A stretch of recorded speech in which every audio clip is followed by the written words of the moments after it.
Welcome to the course of Analog Communications. Dear students, we are going to see the generation and detection of SSBSC waveforms. So our objective is, after this class, you should be able to tell the functional block diagrams of the filter method of generation of SSBSC waveform, or otherwise another name it is frequency discrimination method. The second method is pacing method or pace discrimination method. In addition to this method, we have another third method called Weaver's method. All these three methods of generation of SSBSC waveform we will see today. And after that, we ought to see the detection of these SSBSC waveforms, and we will examine the effect of non-synchronous carrier, that is carrier having frequency error and pace error in the detection of SSBSC waveform, and at the end you will see what is the applications of SSBSC modulation. So what you are seeing is the filter discrimination method block diagram or filtering method, frequency discrimination block diagram or filtering method. So what is the concept? Make a DSP-SC waveform. It will generate two sidebands, upper sideband and lower sideband. You filter one of the sideband. You filter one of the sideband, get single sideband waveform. That is the concept. So you will generate the DSP-SC waveform through a balanced modulator. So but you are seeing first one balanced modulator and second another balanced modulator or mixer. There are two stages. Why these two stages? These two stages are coming due to the filtering requirement used for very high frequency carrier. Very high frequency carrier when you use, if the message waveform is having a less range of frequencies, then the filtering will be difficult. So on the block diagram, what do you see? First message signal MT is given to the balanced modulator.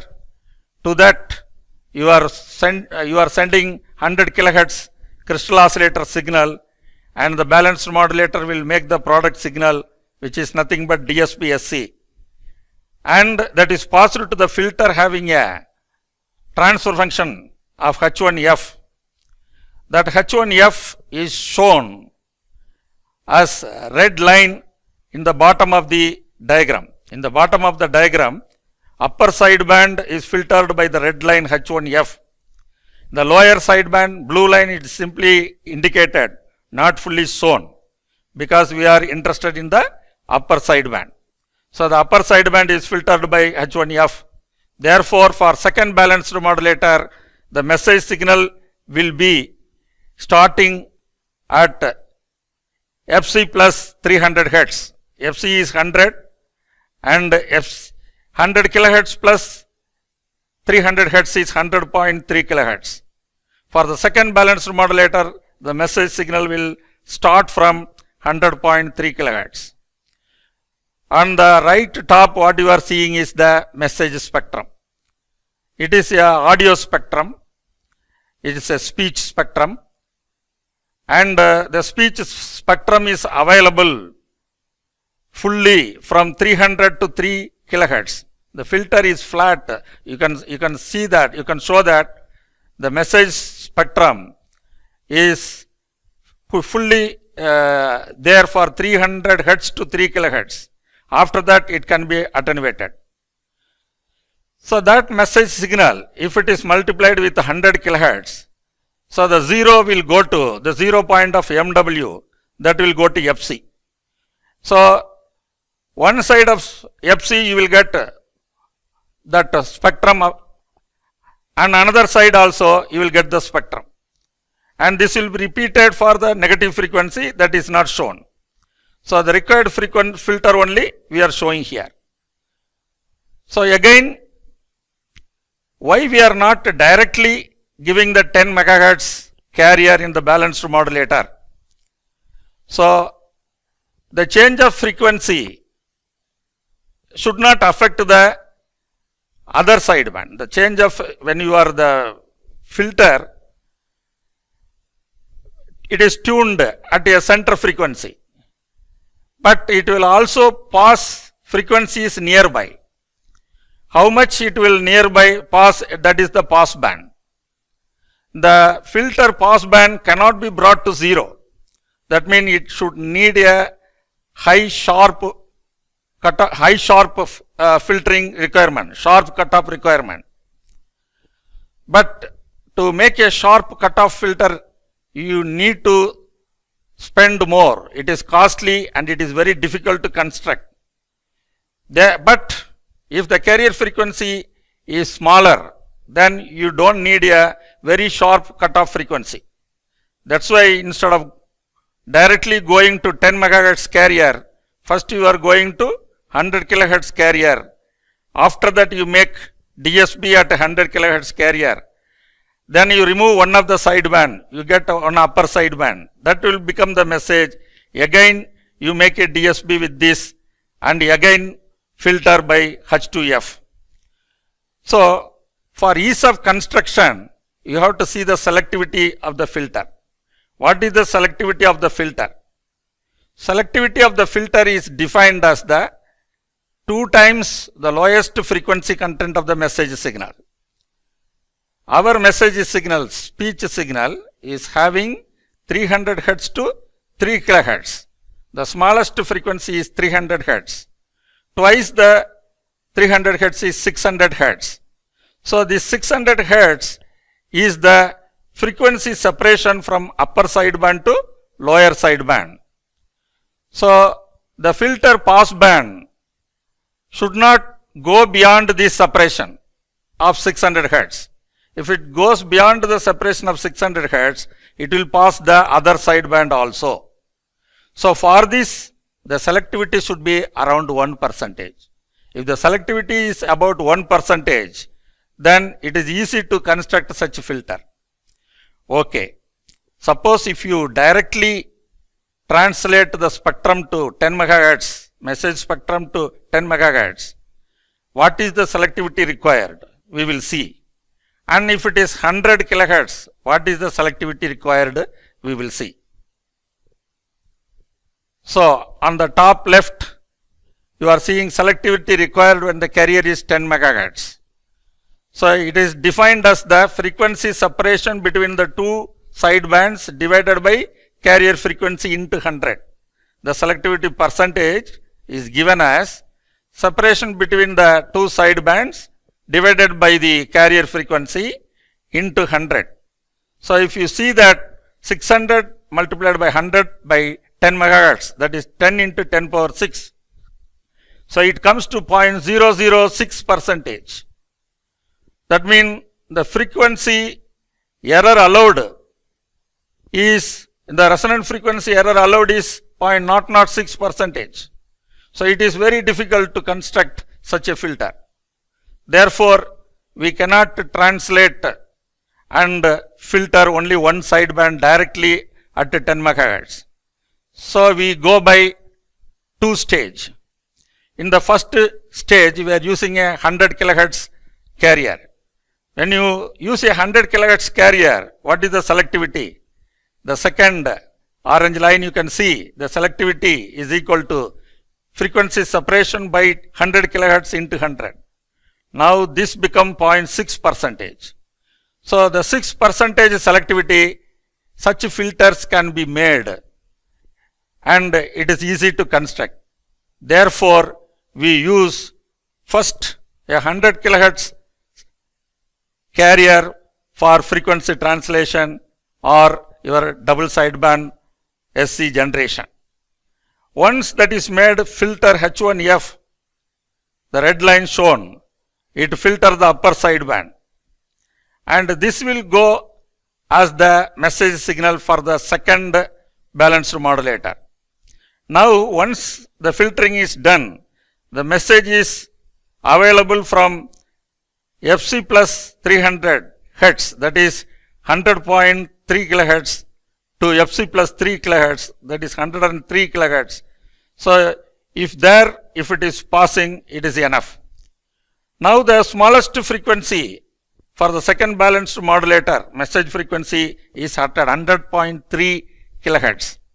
Double of this frequency is 2 into 100.3, it is 200.6 kilohertz.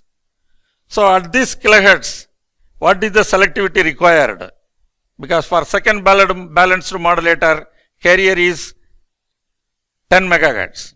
So selectivity is separation between the sidebands, that is 200,600 hertz, that is 200.6 kilohertz divided by 10 megahertz into 100, that become 2%. That means this filter can be very easily made. So when the output of the second balanced modulator, that diagram is shown at the bottom, that spectrum of the second filter output is shown.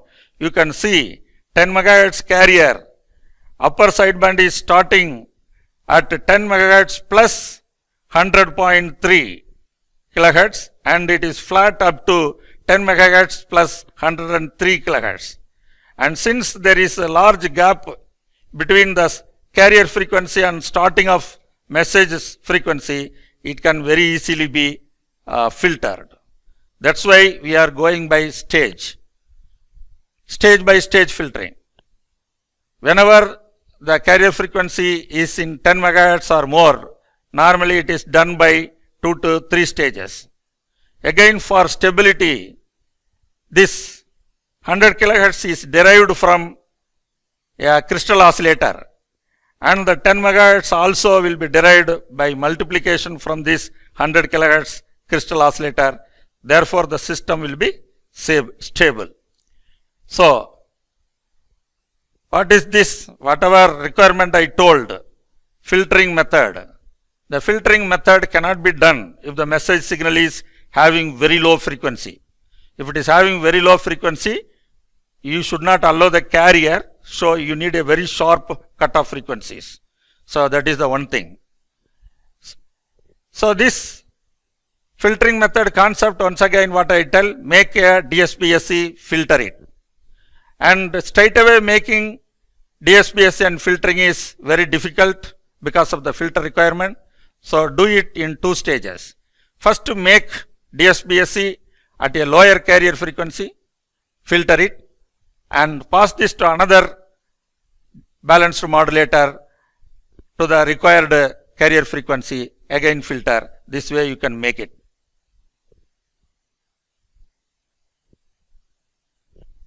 So what is the advantages of SSB SCAM?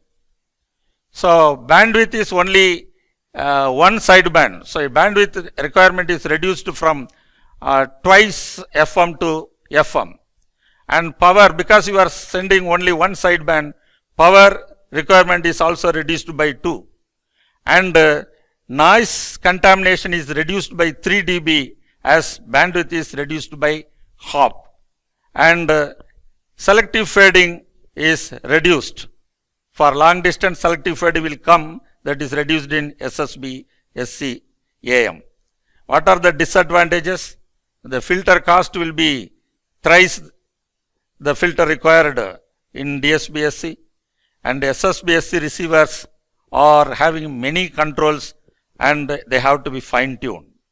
So filtering method you have seen, and the filtering method you cannot use it when the message signal is having very low frequency. If it is having very low frequency, what you have to do?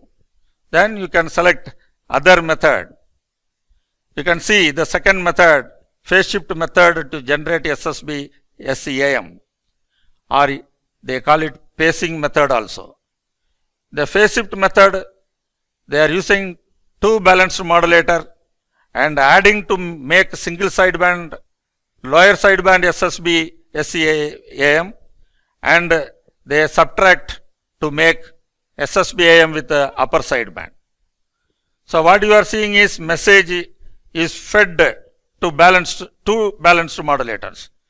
The top balanced modulator is in-phase channel and the bottom one is called quadrature phase channel. The balanced modulator in in-phase channel, MT and the carrier cos omega ct is given directly. In the quadrature phase channel, the carrier is phase delayed by 90 degree. So the cos omega ct carrier becomes sin omega ct, and all the frequencies contained in the message are phase delayed by 90 degree and given to the balanced modulator.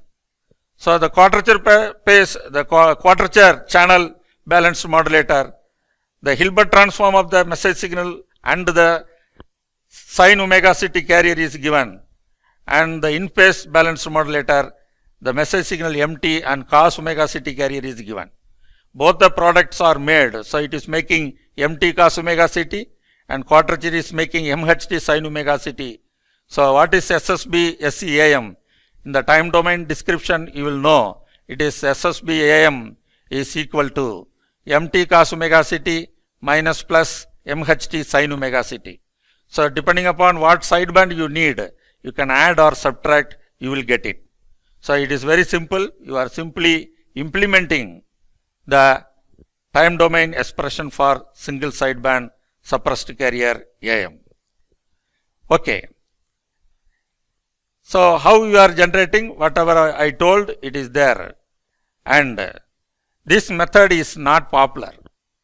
The phase shift method of generation of SSB AM is not popular because for this method to work, both the balanced modulator, what you use is to be perfectly balanced, and both the balanced modulator should have equal sensitivity to the message signal, exact sensitivity, and you need a wide band phase shifting network.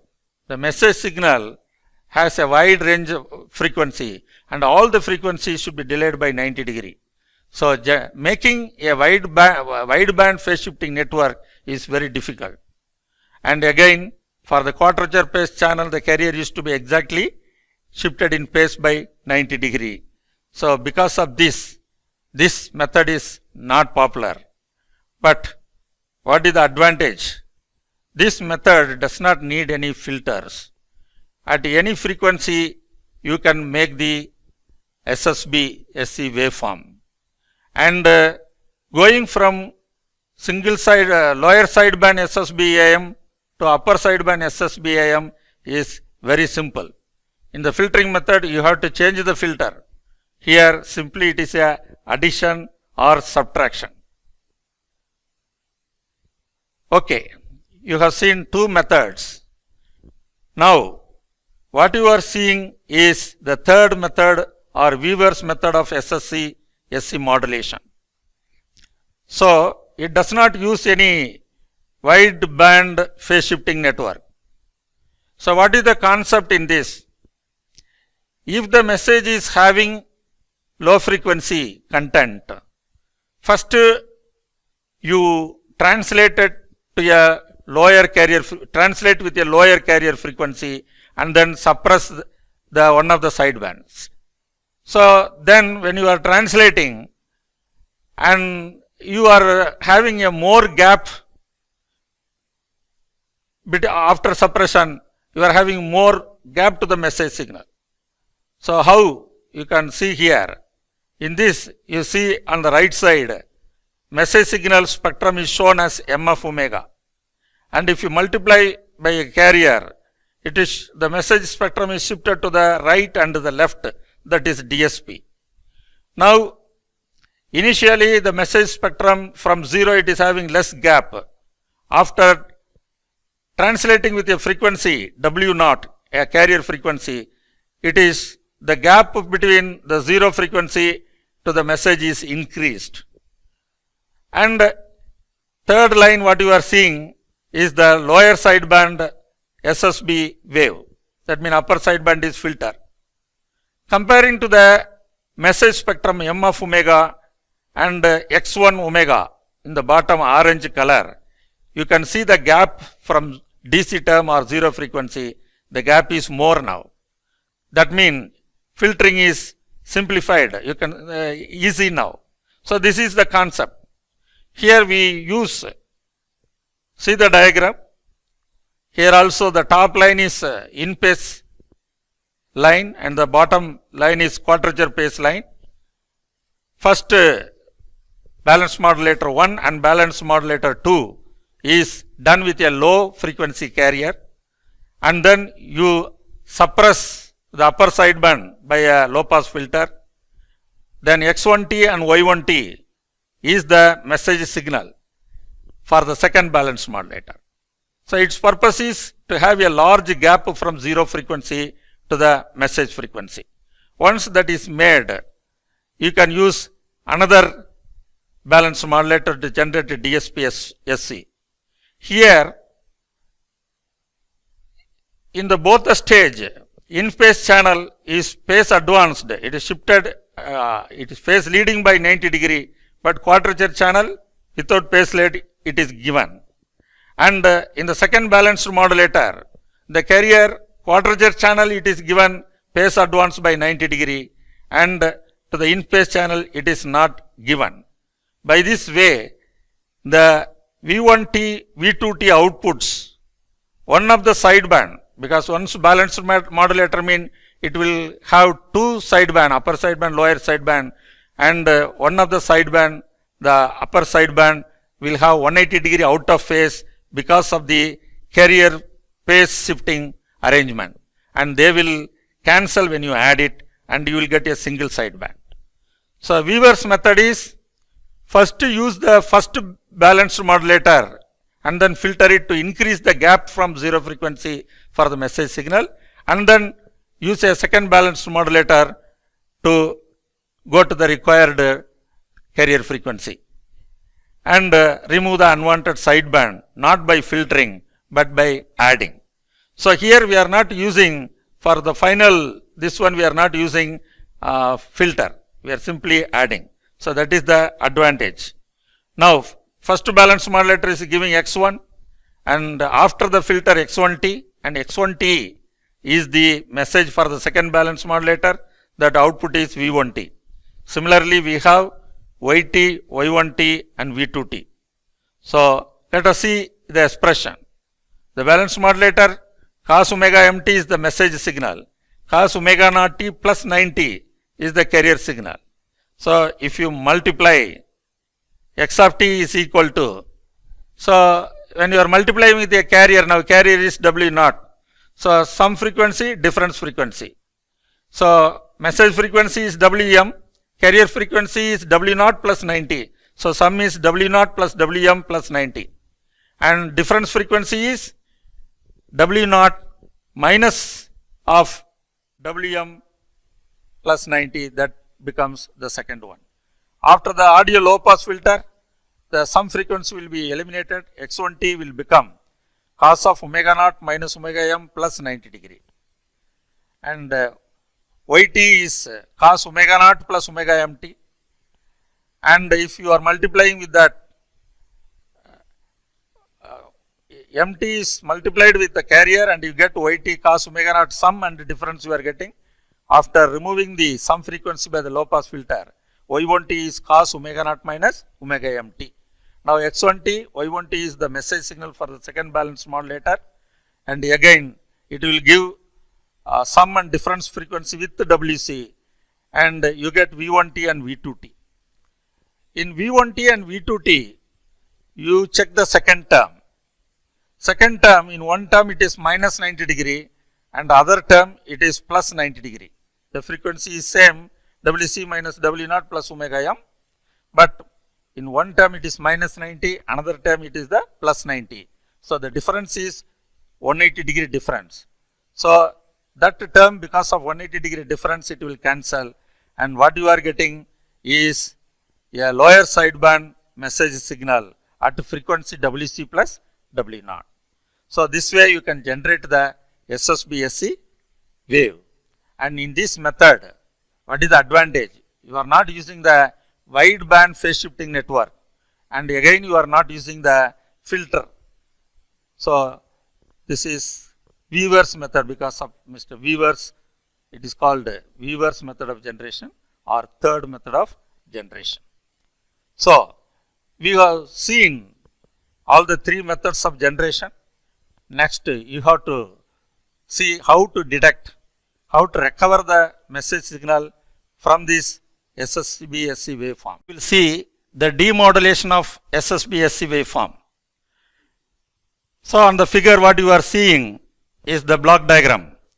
It has a product modulator is being fed by the incoming SSB-SC wave and a local carrier, and the output signal, product signal, is filtered by a low pass filter, and you get the recovered message signal, or demodulated output is the message signal. And this we will see for single tone modulation and for a general signal. If it is a single tone modulation, see the expressions under the block diagram. So, in the SSB wave, we are assuming a lower sideband SSB-SC wave, and that is given by AM-SC by 2 cos of 2 pi Fc minus FMT, and that signal is multiplied with a local carrier CT, whose magnitude is AC cos 2 pi FCT. So, when you multiply, you will get cos A cos B, and using the expression 2 cos A cos B is equal to cos of A plus B and cos of A minus B, you get that product signal Vt is equal to AM-AC squared by 4 into cos 2 pi multiplied by 2 Fc minus FMT and cos 2 pi FMT. So, the frequency cos 2 pi 2 Fc minus Fm is a single sideband signal at frequency 2 Fc and the message signal cos 2 pi FMT. So, low pass filter will pass only the low frequency signal FMT, and the high frequency signal will be filtered. And what you get is AM-AC squared by 4 cos 2 pi FMT. That is original message signal you are getting back, even though it is scaled by AM-AC squared by 4. So, this way it is demonstrated that you can recover the message signal by using a synchronous carrier for multiplication. On the right side, what you are seeing, if it is not a single tone, if it is any message signal empty, then we will be able to recover the message. So, in that case, the incoming SSB-SC signal is MT cos omega CT minus MHT sin omega CT, and that is multiplied by AC cos omega CT, and what you are getting is, if you multiply with cos omega CT, you are getting AC MT cos squared omega CT minus A MHT sin omega CT cos omega CT. In the first term cos squared omega CT can be replaced by 1 plus cos 2 omega CT by 2.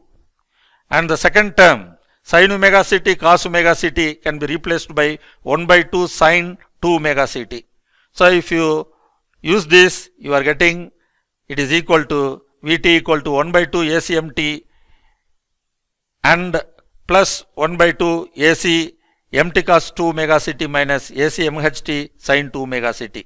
That is message signal and a single sideband and a upper sideband SSB signal at 2 omega C. So, the low pass filter will remove the upper sideband signal at 2 omega C and what you are getting is half ACMT. So, you are able to get the message signal. So, what is established now? If you use a synchronous carrier, we are able to get back the message signal. So, SSB-SC demodulation you have seen. But in practice, the local carrier will not have the exact frequency as that used in the transmitter. So, it will have a phase error and it will have a frequency error. So, what is the effect we will see next. So, here effect of using local carrier with phase and frequency error. So, the local carrier what you use, now you assume it is cos omega c plus del omega t plus phase error alpha. With this carrier, if you multiply the SSB-SC wave, then you get V1t is equal to MT cos omega ct minus MHT sin omega ct multiplied by local carrier cos omega c plus del omega t plus alpha. And this gives rise to the terms half MT cos 2 omega c del omega t plus alpha and cos del omega t plus alpha. and minus half MHT multiplied by sine 2 omega c del omega t plus alpha and sine del omega t plus alpha.